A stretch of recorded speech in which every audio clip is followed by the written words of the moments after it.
Hello and welcome to another episode. I forget which episode it is. I was about to say a number, but I don't want to get it wrong. Of Tiny Boy Trying to Grow, TBD 2G. Have you heard that name of the podcast before? Or I is that did the not first know time? that was the name of the podcast, but that is a I very tend cool to name. Apparently not tell people the name of the podcast because Jerry didn't know it either. But I'm here with my good buddy Chris. And how are you today, Chris, first off? I'm doing fantastic, man. Glad to be hanging out with you. I haven't seen you in a few months, so it's good to be hanging out with you. Uh-huh. And so we'll just start off with the questions I get out of the way. I'll ask everybody, but how did we meet, Chris? We worked together at a job probably about a year ago. And I'm trying to remember how exactly we became friends because we're kind of an odd couple. You know, a 40-something black guy and a 20-something white guy. 40-something black guy that loves hip-hop and R&B, and a 20-something white guy that loves metal and stuff like that. We're kind of an odd couple, but somehow we became good friends. Was it when our team lead made you sit next to me? I think so, yeah. In the basement there? Yeah. I think that's what kind of started it. That is. But it's funny you say odd couple. I forgot about the time we went out to dinner after work one night. Yes. At just like a Coney Island, which people, if you don't know what a Coney Island is, it's just like it's a sit-down restaurant that sells like American food, mostly like breakfast all day. It's really low-key. Like a diner. Yeah. But there was at least like a handful of groups there that like were looking at us strangely. Right? Yeah. When I was looking around. It was pretty funny. Anyway. Yeah. All right. So how long have we known each other for? You kind of answered that. But let's see. We've known each other, was it maybe 2014? So about 3 years maybe? No, I started at Gempact in 2015. Okay, so a couple years. But you know what? Sitting next to each other and like going to wrestling shows and hanging out, we have talked an awful lot. So I feel like our friendship is much deeper than a 2 year, just 2 years of knowing a guy. Yeah. Yeah. So for everyone that doesn't know, I've told you my stream knows Tyler. So yes. Me and Chris are who go to Tyler's wrestling shows. He's who I go with every time when he can. Like he's missed the last few, but it's okay.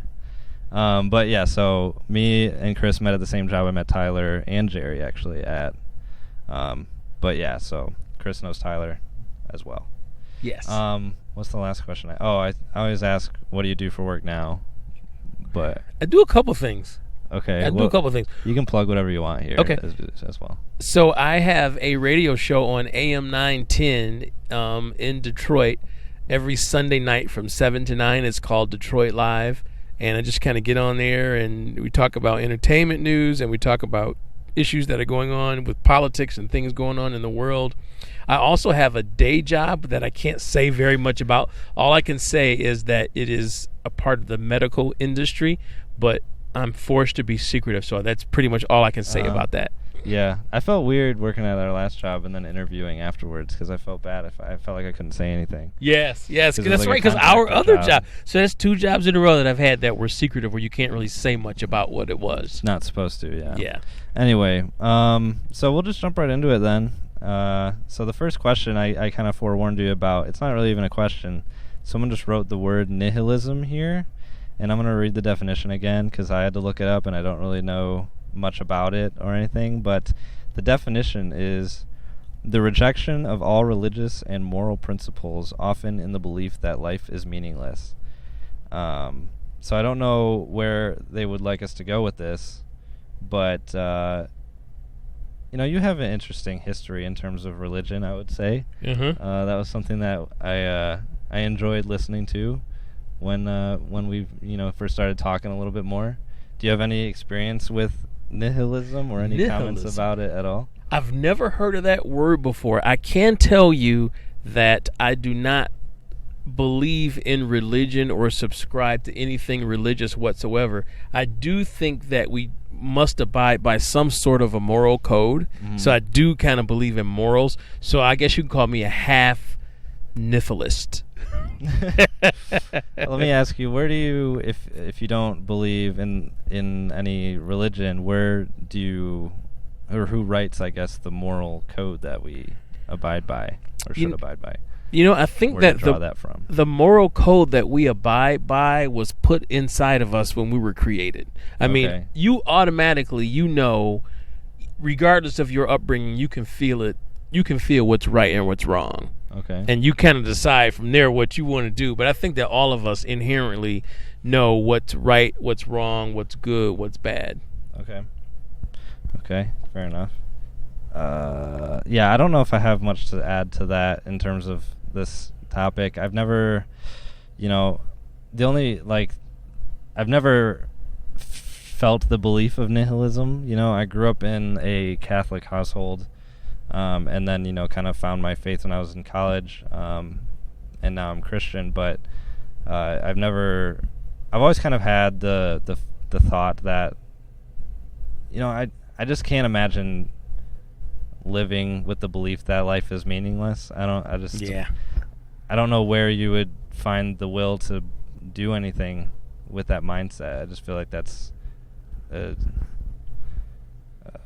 a scary place to be in terms of I don't know. I would just feel worried for someone that was in that mindset. I just feel like it'd be easy to fall into a slippery slope if you just felt like nothing had purpose. Exactly, because there's no telling what you would do or be open to doing. Mm-hmm. Okay, so we'll go on to the next one here. This one I told you about earlier, but I know you don't like to think about things, and I don't really even know how to answer this yet. But what's a childhood memory that you... Okay, so there was a typo. So that has molded you into who you are today. They said that you has molded who you are today, but it's a childhood memory that has molded you into who you are today.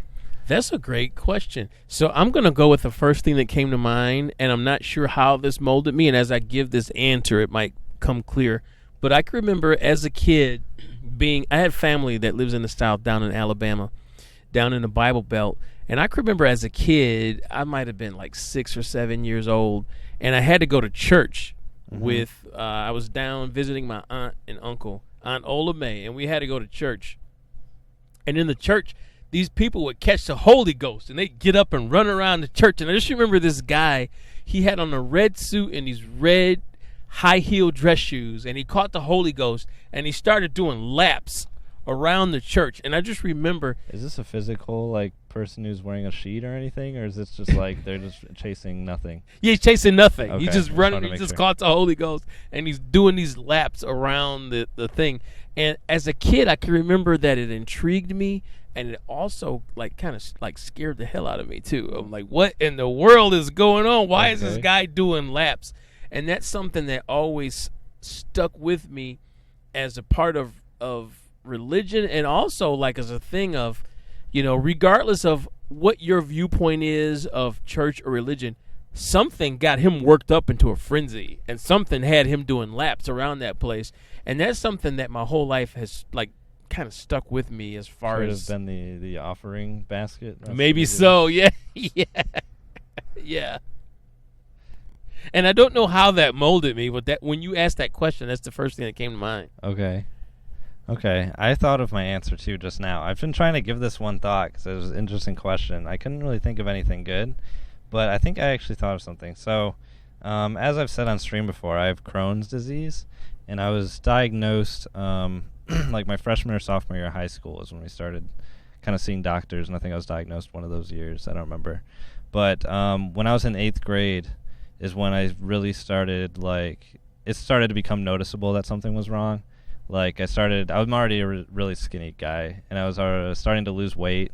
I was just an absolute twig, more so than now.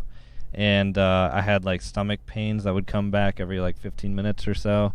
My appetite was pretty small, etc. And so my parents, started worrying about me, and they had me start getting checked out by some doctors.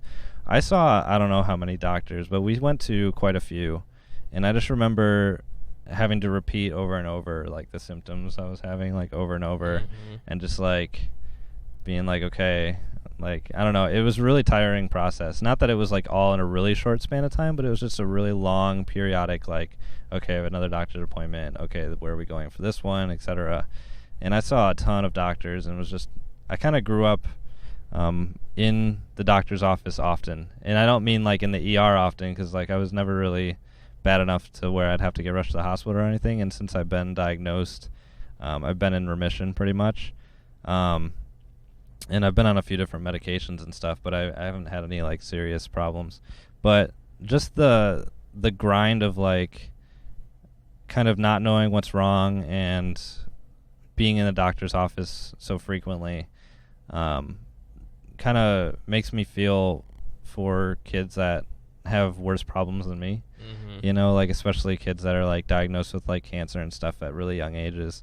I just can't imagine like how much worse that would be in terms of, you know, what you have is life threatening. I don't know. It just kind of made me have like more of a soft spot for that. But kind of gave me a different perspective of like, okay, yeah, this is kind of what it's like if, you know, when you're in the doctor's office so often. I missed like a lot of school, I think, for that. Not like frequently, but I had to like leave early constantly because I had doctor's appointments all the time. But yeah, I mean, that's, I guess, something that has stuck with me, I guess, having that mindset of like, you know, this is some kids' lives, I guess. Yeah. Wow. Anyway, anything else to add on that topic before we move on to the next one? No, no, that's about it for me. Yeah. Okay. All right. So we'll go on to the next one. What is a habit you wish you had or could break? And then they put in parentheses, other than porn, because that's for me.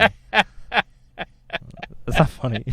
Well, no, 'cause you know why I laughed is because, like, I read a statistic once that said that 97% of men watch porn, and the other 3% are lying. Yeah. So that's why I kind of like. That's why that made me chuckle that they said other than porn. I mean, Tyler said something similar to that along those lines to me before, and I mean, I just know for a fact that that's not true. I have very close friends that don't watch it, and I know that they're telling me the truth. Like, they wouldn't lie to me to be like an ego. Like, we're good enough friends to where they would be open with me if that was something that they were doing or struggling with, I guess, and, you know, whatever. But I just know personally that that's not true, so I just don't really take that for much. Everybody that I know watches porn. All the guys, half the girls that I know watch porn. Okay. I mean, that's good. I don't, whatever. Yeah. Anyway, do you know of a habit off the top of your head that you wish you could break? A habit that I wish that I could break would probably be procrastination. I procrastinate quite a bit. I get a lot done. When I get into a certain mindset, I do get a lot done, but I will procrastinate, and I would say that's probably the number one habit that I wish that I could break. Okay. Yeah, that's a good one, and that's something that I have a problem with as well. I'd have a tendency to be really late. Not really late. I'm just always late. Like, every time I say, like, especially with my really good group of friends where I know it's not like a huge deal, I have a tendency of saying I'll be there at 3, and I'll always be there at like 3:15, 3:20. Like, I just always leave late. And I don't really have good reasons as to why. It always tends to happen. But I don't want to choose that, so I'm going to choose. Yeah, me neither, because I'm always late too, but I'm not willing to admit that that's a problem, because it's never a big deal. Yeah, I mean, I did have to get talked to once at work about being late. More than once, actually, at that other job. Yeah. I got written up. Me too. At my current job, they told me to stop being late. So yeah. But in terms of a habit I wish I could break, I want to say, like, part of me wants to say being like getting mad at video games, and I tend to be decent at that, but there are times where I'm just like, this is pathetic. I don't know. I wish I could be careless about video games, and I think it's really silly to care too much about video games, and I've said that multiple times, but I am somewhat of a hypocrite. Well, why do you say that? Because why should you care about a video game? Because it's fun. And it's supposed to be fun, but if you're losing and you care about it to the point where it's making it not fun, then why should you do that? Okay, but usually the more you play it, the better you get at it, and then you'll start kicking butt on it. Okay, but here's my problem. So, in Left 4 Dead 2, I've already kind of hit my peak a long time ago, and I'm at the point where I know what the correct play is everywhere, so I see my own mistakes, even if I know I'm making mistakes actively, as opposed to a game like Overwatch, which, I mean, these are gibberish to you, but like it's, as opposed to a game where I don't know much about it, I might not know if I'm making a mistake in the moment. Yeah. Whereas in Left 4 Dead 2, I'm like, oh, I should have done that, or that was stupid what I just did, et cetera, et cetera. And so it becomes even more frustrating because I see everyone else's mistakes and mine, as opposed to just kind of like playing the game and not necessarily understanding everyone else's mistakes plus mine, and getting frustrated at everything. Yeah. So I've been not great at that as of late, and that's something I wish I could change, or wish I should work more on. But that's my official answer is to care more about things that matter and care less about things that don't, I guess. That's a good answer. It's a good general answer. A good general life rule. All right. So anything else to add before we go on to the next one, which is the interesting one? All right, this one's interesting. Would you rather have one friend who is essentially family to you, parentheses, no judgment and unconditional love, close parentheses, or in a group of 5 pretty close friends? So would you rather have one best friend or 5 really close friends? I've been in both of those positions before, and they both have their pros and cons. I would say overall, I would roll with the 5. Why is that? Just variety is the spice of life. Because when you have that one person, you don't want to kind of burn out that friendship. And I've been there before where you just got that one person that's like your person and you trust them and stuff. And just, after a while, you just kind of, get tired of hanging out and stuff. Whereas when there's 5, you got kind of like a variety, a few different people to hang out with and do things with. Okay, so there's just more options. Exactly, yeah. Okay. See, it's been interesting. This is an interesting question for me because I've never necessarily had the first one before. I've never really had one best friend.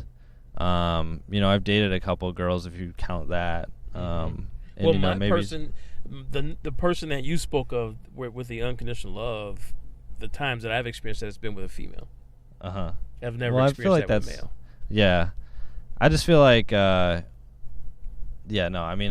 never really, even the people I dated, like we were close or whatever, but I wouldn't like say any of them were at any point my best friend. Yeah. And I'm not saying that'll never happen because, I'm dating someone right now and it's going well, but I don't know if we're at that point yet.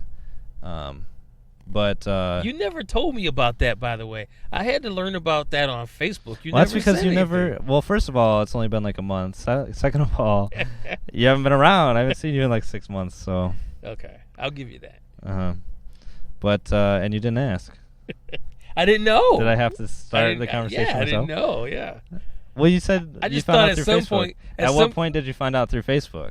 When I was just scrolling through my timeline on Facebook, and actually I've gotten off of Facebook within the last. I probably saw the day you posted it because I haven't been on Facebook in about a month. So, okay. Yeah. So if you didn't ask, why is it up to me to tell you about it? Because that's how it goes with your friends. You tell them about all the exciting things that are going on in your life. Okay, well we've been talking this past few months and stuff on like hangouts and stuff. Yes. But at what point have we talked about our personal lives much? But I would have never thought to say, "Hey, C Money," which is what I call you. Yeah. Hey, C Money. I want to how's prove your relationship real quick. I want that to be public knowledge. Is that at our last job that I was known as C Money? Yes. To multiple people, not just you, and like. Other people called me C Money. Exactly. Just wanted that to be confirmed. Confirmed. That is confirmed. Anyway, go on with by a third party. Yes.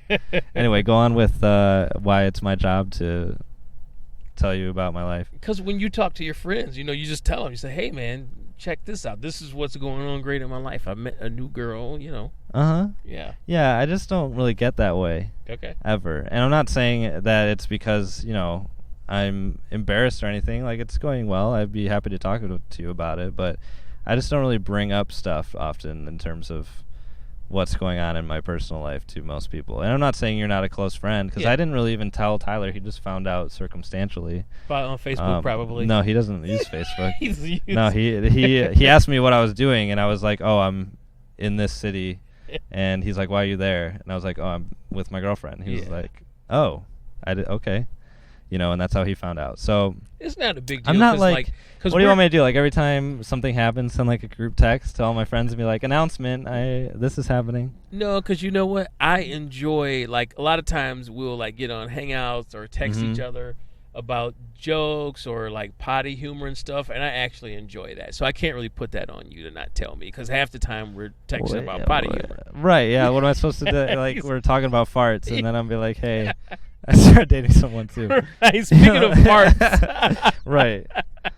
Yeah. So, anyway, I get that, like, my friends deserve to know or whatever. Like, I'm not against that. I'm just don't know how I'm supposed, or at what point it's up to me to, out of the blue, tell someone about stuff like that. You know what? I'll give you that. Like, it comes up. Yeah. Like, it comes up when it'll come up. It's not, it's not a pressing matter for your life necessarily. You know what I mean? Like, it doesn't affect your life. And it's just awkward that it comes up on a podcast. That's all. But it's okay though. It's okay. No biggie. I saw Jerry, a couple weeks ago. He doesn't even know I'm dating anybody. We didn't even come up. Yeah. That's fine. Anyway, so what was the fudging question? Oh, so rather have one question or five, or one, one best friend or five. Yeah. So you chose five, and my answer was, we kind of went into a side thing there, but my answer was that I've had the five before. I've never necessarily had the one, and before, especially before I started dating this girl, I've never had somebody who like actually is like curious about how my day's going, and someone to talk to throughout the day. Yeah. I just had like random texts from friends here and there, and it's really nice. I have to say, like it is nice having like a person that you can talk to, whenever you want, and not like feel like, why is he texting me out of the blue about like something random. I don't know, and not that my friends would be like, why is Dawkins texting me, but you know what I mean. But yeah, I don't know. It does feel a little nice to have that companionship. But in terms of if it was like a guy friend, I think it'd be a little different. Like if I could choose one guy best friend or five guy best friends, I'd choose five guy best friends. Yeah. And that's kind of what I was thinking about too, was guys. Yeah. Yeah. So, but I guess there was no gender specificity. I don't know if that's a word in the question. So that was my answer. But so yeah, if it was of the same gender and you're heterosexual, then I would probably choose the five, just because five is better. If I could hang out with five people in one night, or hang out with one person in one night, like one friend or five friends that get all have the same interests and get along well and everything, then I would choose five. I guess it'd probably be more fun. Right on. And you have but it is nice having like, I mean, even within like my group of friends, I still have obviously friends that I'm more closer to, and you only have one best man at your wedding, at five. Mm-hmm. So hashtag drama. That's right. That's right. Anyway, so it's really indifferent though. I don't think you're in a bad place if you only have one and don't have five. I don't think that's any a bad thing necessarily. Yeah. I think it really just happens how it happens. Some people like start hanging out with like their neighbor or something as a child, and then they just grow up and are forever best friends. That just happens, and there's nothing wrong with that. But some people don't have that situation. There's nothing wrong with that. So, I don't really, it doesn't matter either way. But I think friends in general are important. Absolutely. That support system is very important. Mm-hmm. All right. Anything else to add on that? Nope. All right. Here we go. This one's more hypothetical, I guess. Okay. If time travel existed, would you use it, and what for, or would you let time be as is? Okay, so if time travel existed, I would absolutely use it. Over and over and over again. Like going back, you mean? Absolutely, yeah. Okay. Yeah, I would go back and fix things. You know what? The biggest thing that I would do, man, and hopefully this isn't too adult for the audience. The ones that got away, I would go back in time every time and change those situations for the ones that got away, and make sure that I went back in time and took care of business. You're talking about like relationships? Relationships, one night stands, girlfriends, whatever. Okay. Yeah. Well, it was when you were talking about relationships, I was like, I don't know how that's too adult. Okay, yeah, yeah. How do you know if someone's the one that got away from a one night stand?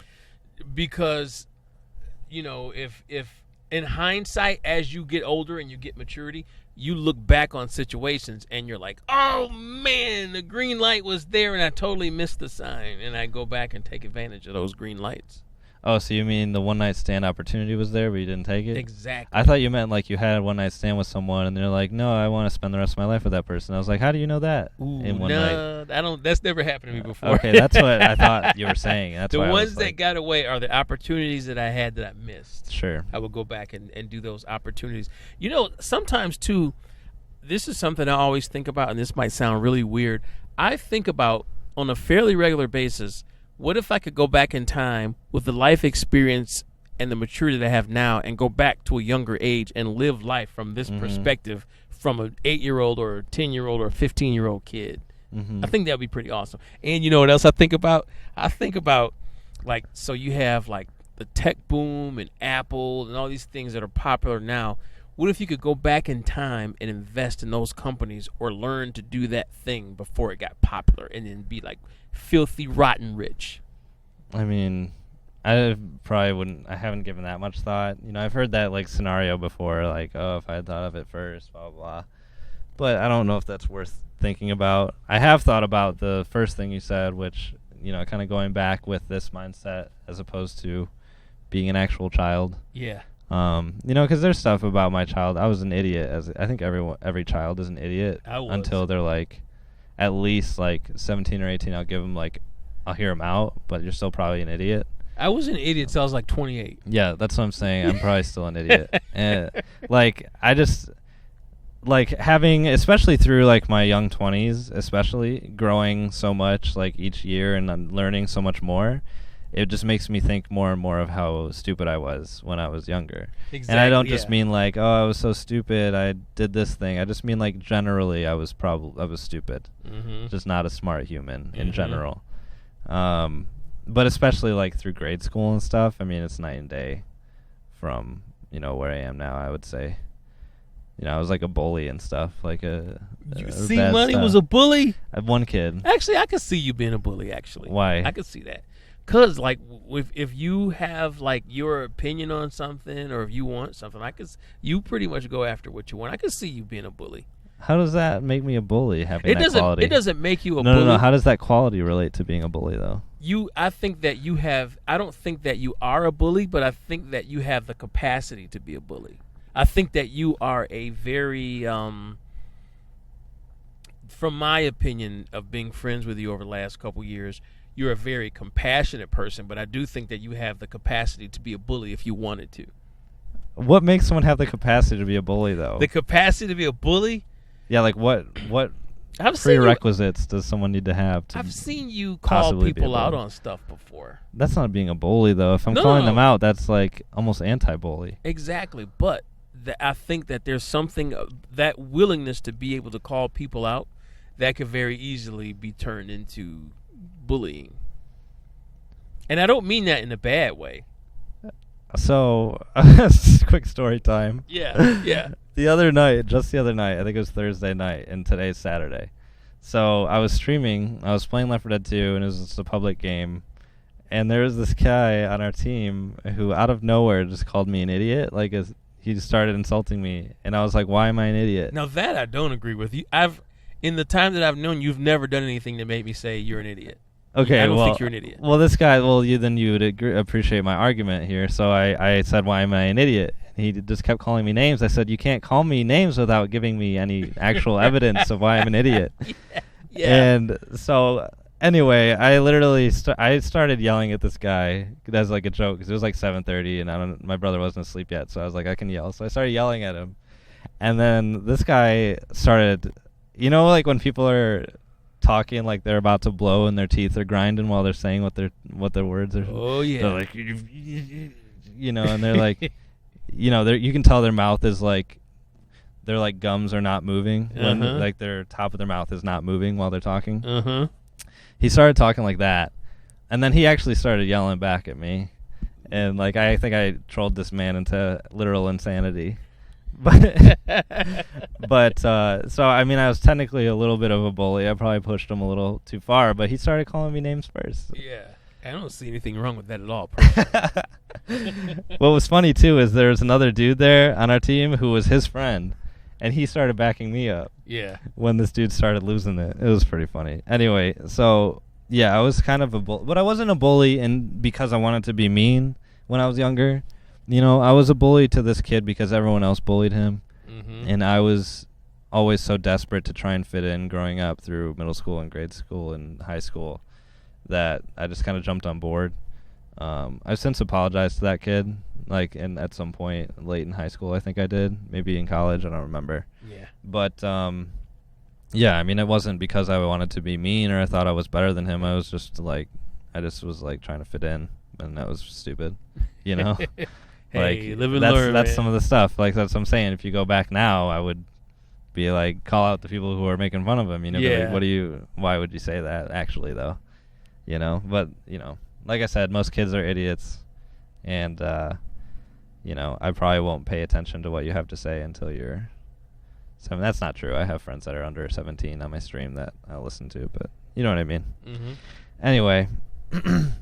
I didn't answer the question if time travel existed. I just talked about your point. I don't know. I mean, so if you're saying that you'd use time travel and you've thought about the other things so well, haven't you thought about the fact that if you go back, it could, and then came back to the present, it would be different? Or what you would change by changing the past? Because that's like a general, that's just a no-brainer in time travel. Yeah, that's true. That's true. So that'd be what I would be concerned with, is like if I, you know, went back and didn't bully this kid or something, then maybe I would never meet like you and Tyler, in which case I wouldn't trade it. You know what I mean? Like, Right, yeah. You never know what you're going to change. I've thought about that before. Like if I fell in love with someone else, would I have ended up with my daughter, the person that I know now? And yeah, I've thought about that before, but I think I'd still risk it. How would you feel if you went back in time and then you came back to the present and your daughter just never existed? That would suck. Like if you like already, everyone else in the present doesn't know what, you never had a daughter, what are you talking about? Yeah. But you're like, you know, that'd be messed up. That would be very messed up. You're still taking that risk. Yep. Gosh, you're such a good father. All right. Well, it's hypothetical, so I'm not worried about it. Okay. If it were real, I would give it some real thought. But as a hypothetical, man, heck yeah, go for it. Okay. Gotcha. All right. Let's see. Okay, so this one's interesting. And I think I've asked you for some personal advice on this before. Something similar. Not this directly, but something similar. And you gave me advice that made me think of this question. Anyway, so the question is it the right thing to do for a child to try to forgive a parent who abused, neglected, or mistreated them? It is the right thing to do, but in your own time, it's the right thing to do because it takes a lot to get to the place where you can forgive. The forgiveness is really for you. It's not for that person. And so it takes a lot to get to the point where you can say, you know what, I'm okay with that. I forgive that. Okay. Yeah, I would agree with that. I think oftentimes oftentimes people link forgiveness with like, you have to try and be friends with that person now. Yeah. And I don't think that's the case. I actually had someone talk to me about this recently. His parents were like kind of abusive, and his family situation was not the best. But you know, he was like, "What do I do?" And he's like, "I feel like I have to forgive them, but I don't want to like be around them." Mm-hmm. And I was like, "Well, you can do that and not be around them." Exactly. And you know what? This is what I've learned from some of my life experiences. The person doesn't even have to know that you forgave them. You can forgive them yourself and move on with life yourself. They don't ever have to know. Yeah, and that was actually what I came to you with. I don't remember what. It must have been a wrestling show because it was after Gem Pact. And I said, you know, how do you move on? What does that mean to like let go and move on? I don't know how to do that. What does that mean? And you told me a story about your uncle. Yep. And you said that every time he would pop in your head, you would just said out loud, "I forgive you." Is that right? And you know, I tried doing that, and you know, I don't know if I can link it directly to that, specifically, but I can't say it hurt. It definitely helped a little bit. Yeah. But it wasn't the only reason how I moved on. But I remember that's what made me think of that question. And like if somebody has done something to you, wronged you, treated you bad, abused you, whatever, that individual is a flawed individual as well, and they're trying to cope with something as well. Mm-hmm. So like if bullies. Exactly. Yeah. So like if you can manage to have even just an ounce of compassion towards them, that helps you forgive them and get over it. Because the chances are, when someone has wronged you in some sort of way, they're not even thinking about what they did to you. They're getting on with their lives, and we're the ones that are like, they did this to me, they said this to me, they did this to me. And if you can get to that point where you can have a little bit of compassion and forgive them, now you're free. You freed up energy to get on with your life. When you say, if you can find, what's the way to word it? To have a little compassion for them, to me, I'm very like literal. Like I'm a kind of a planner. Like I want to know, like, this is what I want, this is how I do it, et cetera, et cetera. When people say things like just move on, just forgive them, have some compassion, I don't know how to do that. Like, how do you start having compassion for somebody who's had a very negative influence in your life and hurt you or wronged you in some way? I just don't know how to like start that process. For me personally, it is like making a conscious effort to let go of it. You know what? Yeah, they did that to me, and you know what? That happened. Just kind of even just acknowledging that happened. I think because what's so frustrating is you look back on these things and there's really nothing you can do about it. If you were abused by somebody, if they went to jail, if you beat them up, if you killed them, whatever happened, whatever your experience is still your experience. And you've kind of got to live with that. So it's kind of like just making peace with yourself about what happened. So how do I get compassion for somebody that I hate? How do you? Ooh, that's a good question. How do I think, if I could, I think part of that too, and part of like just being alive in general, is I think, and part of the reason I started this podcast is I think perspectives are really, really important in terms of anything really in life. And I think if you can understand the way someone else sees something, you can learn a lot about that something, or learn why they take certain actions or do certain things. And I think thinking that someone wronged you, it's important to understand why they did what they did. Maybe they didn't want to do what they did. Maybe, there's a billion explanations. But, if they wronged you and you end up finding out that they wronged you intentionally and was like, it was an ill-willed action towards you, then how do I get compassion for that person? Because to me, it's very easy to like be wronged and then be like really angry and like hate that person, but then you kind of go to the person and they might not even have known that they wronged you or anything. And that's what I was going to say. Usually when people do things wrong, even horrendous things to you, they're trying to fulfill a need in their life. Whether it's love or money or companionship or whatever, the need to be in control. Whatever they have done to you, it comes from a place of them needing something and not getting what they need. Okay. So, yeah, I'm just processing it in terms of like situations. And I'm not saying that it's right or it doesn't give them an excuse, but just to be able to understand what's going on, that understanding, allows place for healing to take place. Yeah, I think when there's still question marks there, it's harder to move on for sure. Yeah, but when you have an understanding of what's going on, then you kind of know, That's why, I think communication in terms of humanity is really important. I don't know who would disagree with that statement, but I don't know. I really do think that perspectives are really important in terms of anything, especially in like, if you believe you've been wronged or something, then I think it's important. And that's why I always usually do call people out in terms of, like, there was one dude who, I'm trying to think of how to kind of tippy-toe around this, because I don't want to call him out directly, but he was like a friend of the stream. He was around. He was a good buddy of mine for a long time, decent amount of time, not a long time, but I don't even know how long. But anyway, he kind of just like disappeared out of nowhere. Mm-hmm. And when I kind of called him out for disappearing, he kind of just disappeared again. Yeah. He kind of like came back, and when I was like, hey, that's not okay to just disappear like that. Like, at least talk to me a little bit and like, what's wrong or why'd you do that?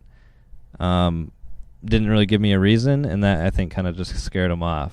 Yeah. And, if there's nothing that he wants to do in terms of maintaining a friendship, then there's nothing I can do about it. You know what I mean? Like, if literally just talking to me about why you did something is too much for you, then I'm not just going to sit here and have you walk on me, it's not a match take for advantage you. of me over and over. Like, not even like take advantage, but like just have you lie to my face over and over and keep coming back. I'm not going to take that. You know what I mean? Like, I'm just asking for honesty, and if you can't keep that, then, or if you can't provide that, or won't be willing to be honest with me, then I don't see a point in being friends with you, I guess. Yeah, and you know what? There's certain people that's not a match for.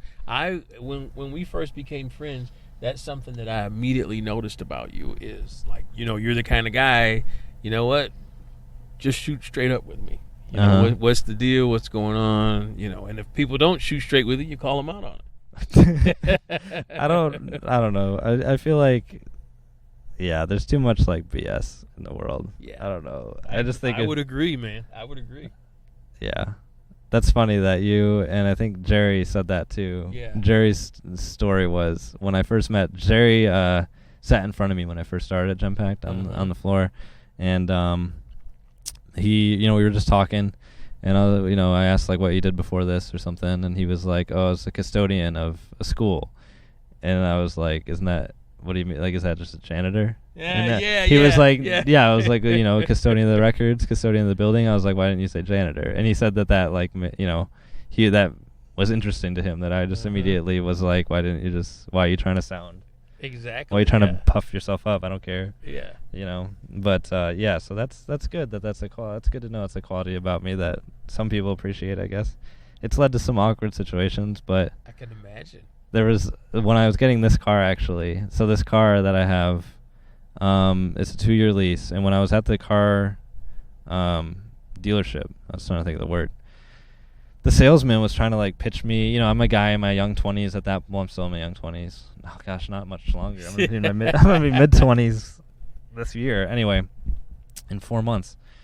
Anyway, so I was in my young 20s. I was like 22, and he's trying to like sell me or pitch me all this stuff about upgrades and like, oh, you can get this cool spoiler on the back, blah blah blah. And my dad was there, just kind of like, it was my first experience like kind of getting a car for myself. So I was like, he was kind of there just to guide or like correct me, but he was just kind of letting me do whatever. Mm-hmm. And I was like, I laughed at him when he said that, and he said this cool spoiler, and he kind of like stood up a little bit, like, what did I do? And I said to him, I don't know how often I'm going to be walking to the back of my car to look at my spoiler. Right, exactly. And he immediately stopped. Like, from that point on, his tone just changed with me completely to like less like, oh, bubbly salesman, oh, hip car, to like, okay, this is a car that you can have and we'll be fine, etc. So he stopped like, he just immediately knew that like, okay, this kid just wants to get a car that will go from point A to point B, and not gonna see much here. Anyway, so it's interesting. All right, so this one's interesting too. Any additional comments about I was about to say abusive relationships, but that's not what it's about. Any last thoughts on forgiveness, I guess? Yeah. Okay, we'll move on. All right, so this one is, how do you address not seeing eye to eye with friends of a friend, as in not agreeing with views or their choice of words, etc.? I'm the kind of person, I just cut them off. If there's something seriously that we don't agree on that I feel strongly about, then I don't have anything to do with that person anymore. Mm-hmm.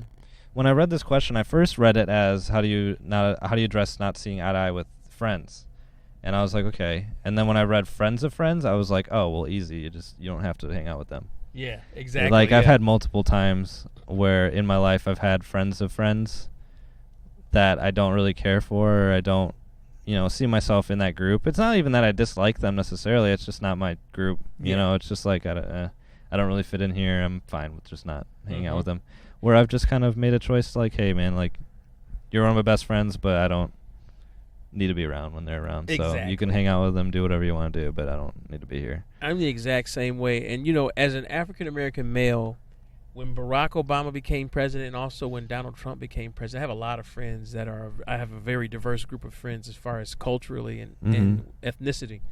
And I have friends that we're still friends, but I know, okay, we can't talk about politics because we've got very differing viewpoints on politics and things like that. But, it was an eye-opener when the reaction to some people when Barack Obama became president. And, I did lose friends. We're not friends anymore, but, the way that I look at it, everything in life happens for a reason, and it happens when it's supposed to happen. And if we talk about something and we, disagree on it, and I feel like it, your opinions are not my best interest, and see you later. Bye. No, I'm assuming your friends, that did not like Obama was because of his race, or was it because of his political views that they were not happy? Well, the thing that's interesting is they gave other reasons, but the root cause was because of his race. How did you know that? You can just feel there's a certain amount of passion. So if there's a guy and they say, okay, I don't agree with his viewpoint on abortion, people would just say that, yeah, he's this abortion. But with Obama, there was this certain extra something there that went unsaid, but you could just feel it. It was like, well, I don't like him. Okay. All right. I don't know. I really didn't care about politics then. Yeah. I really don't care that much now, but I've started to kind of educate myself a little bit. I started getting into it a little bit. But, I mean, this just might be because I'm a white 24-year-old, but what you just said, I don't understand. And I don't expect you to understand. Your life experience and perspective is totally different than what mine has been.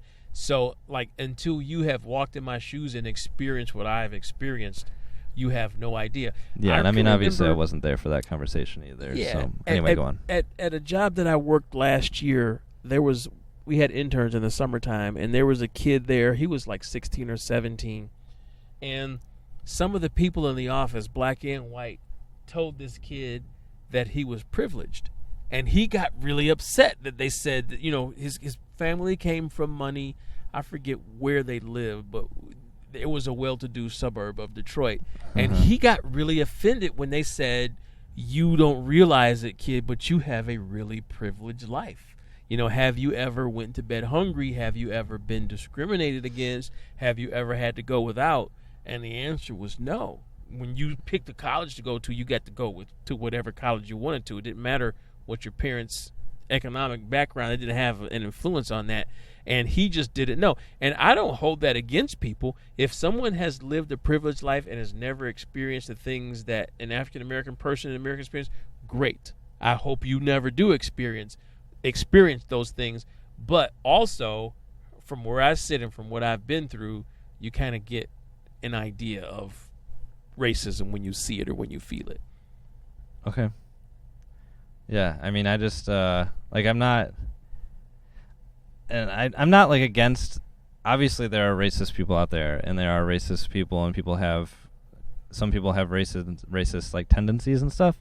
I'm just against the idea of if you disagree with someone that's black, you're racist. No, that's absolutely stupid. And let me preface what I'm about to say by saying I don't agree at all with pretty much anything that Donald Trump is for. Okay. We're polar opposites politically. But I was really shocked at how liberals, who are supposed to be the people who are open and, everything is kind of it is what it is. I was really shocked to see how the liberals behaved when Donald Trump won. And there were a lot of people that were like, hey, if you don't agree with this, then that makes you a racist. And absolutely it doesn't, because people, based on what their interests are, that's who they're going to vote for. You know what? As a black person, if I were rich, I would have voted for Donald Trump because he's going to make laws that benefit rich people, regardless of they say he's a racist, he's this, he's that. If I were an affluent person, I more than likely would have voted for Donald Trump. Doesn't the Congress make laws? Yeah, he signs them. The president signs a ton of executive orders, and he exerts a great amount of influence on the things that happen when they're in office. Yeah, I was mostly just joking. Yeah. What was I gonna say? Yeah, I think the ideology that I hear pushed a lot in terms of politics is that, and you may think differently, but I feel like it's mostly like if you're black, you have to be Democrat. Yeah, and I don't agree and with I that think at all. that is racist, because if you're forcing someone to think a certain way because of their race, that's racist. Absolutely, yeah. So I think that's funny that not often, but that gets pushed sometimes. Yeah. And that's, like if you're like, that's just silly to me. I don't understand it at all. Mm-hmm.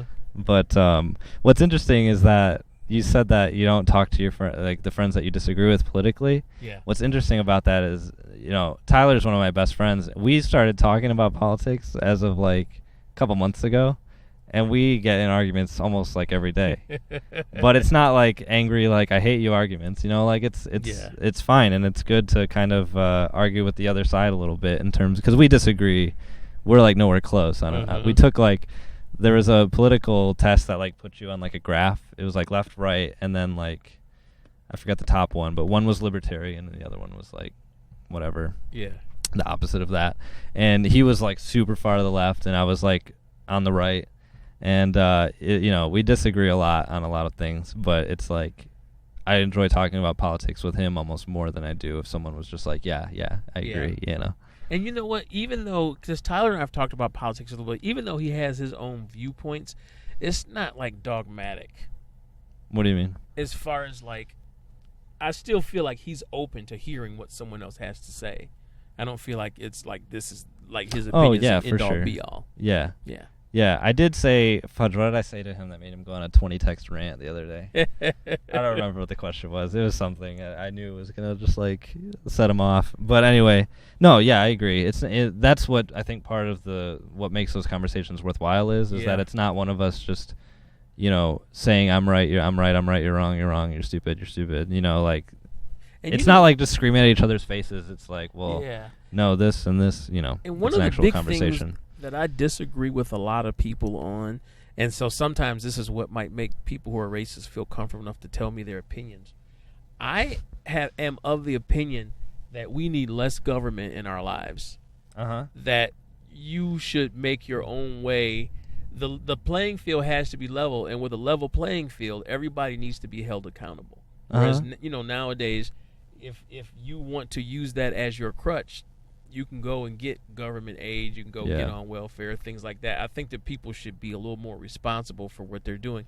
But also in the sense of, from the prospect... Before you go into something that I might not agree with, I want to say I agree with that 100%. Okay, anyway, good. Go on. All right. And then the other side of the coin is there are a lot of provisions that are made for companies where a lot of companies are welfare recipients of the government as well, and I think that that's something that should be looked at and eliminated too. Yeah, I think... Are you talking like big companies or small companies? I don't know much about what you're saying. Yeah, big companies. Big There's companies, so many tax breaks for companies. Even like here in Michigan, they're building a new stadium, and the Red Wings are going to play there, and the Pistons, and they're going to have concerts. They're sharing one? Yeah. I didn't know they're sharing that. Yeah, they're sharing. But the city of Detroit is putting in $35 million. If you can afford to pay athletes millions and millions of dollars, then the city should not have to put any money in. I think that's that's corporate. That's an example of corporate welfare. Or like companies, like in the city of Detroit, you have companies. Used to have the Carmanos Institute. You have Quicken Loans that occupy buildings in downtown Detroit and are getting tax breaks for being there. And it's like a catch-22 because if they didn't get the tax breaks, they might not be there. But by the same time, if you got a billion-dollar company, you got to come off some cash. You kind of commented on what I was going to bring up is if they don't get tax breaks, or if, like, why would Quicken Loans be in downtown Detroit if they could be anywhere else at the same price without, like, if they could be anywhere else with the same price? Why downtown Detroit? If they could, not get like a tax break or something, or obviously there's some sort of what's the word I'm looking for? Like an incentive. Yeah, I mean, obviously the guy who owns Quicken Loans is trying to help the city out in terms of kind of rebuilding it a little bit, correct? Mm-hmm. Yeah, so obviously there's some of that there. That's I forget the word I'm looking for, but not charity, but like philanthropy. Yeah, like that is a part of it. But in terms of if you're not gonna incentivize, like say, hey, you should come to downtown Detroit, why would a business come to downtown Detroit as opposed to somewhere with like a much smaller like crime rate and stuff? Yeah, and that's why I say it's a catch-22. And there have been tons of improvements that Quicken Loans have made in the city, especially in terms of security. But there's always two sides to every coin. Anywhere that you go in downtown Detroit, you're on surveillance, pretty much. Which I would rather take my chances on being mugged than being watched by Big Brother. Really? Yeah.